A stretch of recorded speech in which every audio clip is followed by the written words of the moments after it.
ஜனநாயகம் சமத்துவம் என்பதுதான் பாட்டாளி மக்கள் கட்சியின் கொள்கையாகும். இந்த கொள்கை நோக்கங்களை எட்டுவதற்காகத்தான் பாட்டாளி மக்கள் கட்சி தொடர்ந்து பாடுபடுகிறது.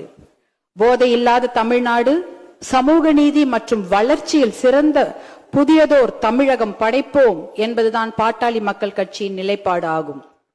பாட்டாளி மக்கள் கட்சியின் கொள்கைகளும் நோக்கங்களும் எப்போதும் தமிழ்நாட்டின் நலனை முன்னிறுத்துபவையாகும்.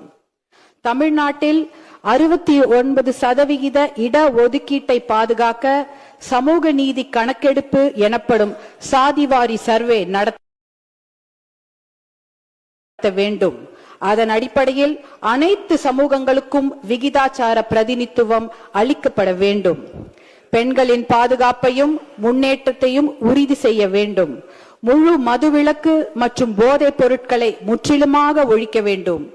நீர் மேலாண்மைக்கு முக்கியத்துவம் அளித்து பாசன திட்டங்களை செயல்படுத்த வேண்டும்.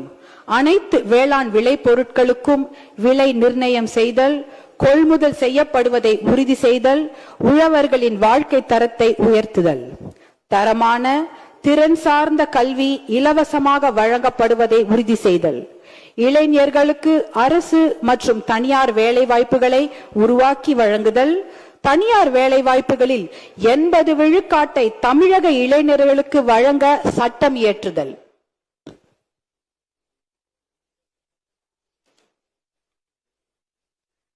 அனைவருக்கும் தரமான மருத்துவம் இலவசமாக வழங்கப்படுவதை உறுதி செய்தல், சுற்றுச்சூழலை பாதுகாத்தல், சதுப்பு நிலங்கள் ஆக்கிரமிக்கப்படுவதை தடுத்து நிறுத்துதல், மணல், கிரானைட், கருங்கல் உள்ளிட்ட கனிம வளங்கள் கொள்ளையடிக்கப்படுவதை தடுத்தல், தமிழ் மொழி வளர்ச்சி, கலாச்சாரம் ஆகியவற்றை பாதுகாத்தல் ஆகியவைதான் பாட்டாளி மக்கள் கட்சியின் நோக்கங்கள் ஆகும்.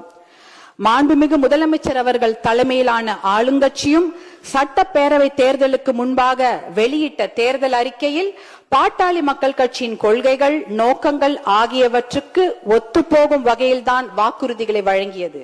குறிப்பாக அனைத்து சமூகங்களுக்கும் விகிதாச்சார பிரதிநிதித்துவம் வழங்க சாதிவாரி சர்வே நடத்தப்படும், மகளிர் பாதுகாப்பை உறுதி செய்ய நடவடிக்கை, மது வணிகத்தை கட்டுப்படுத்த நடவடிக்கை, வேளாண் விளை பொருட்களுக்கு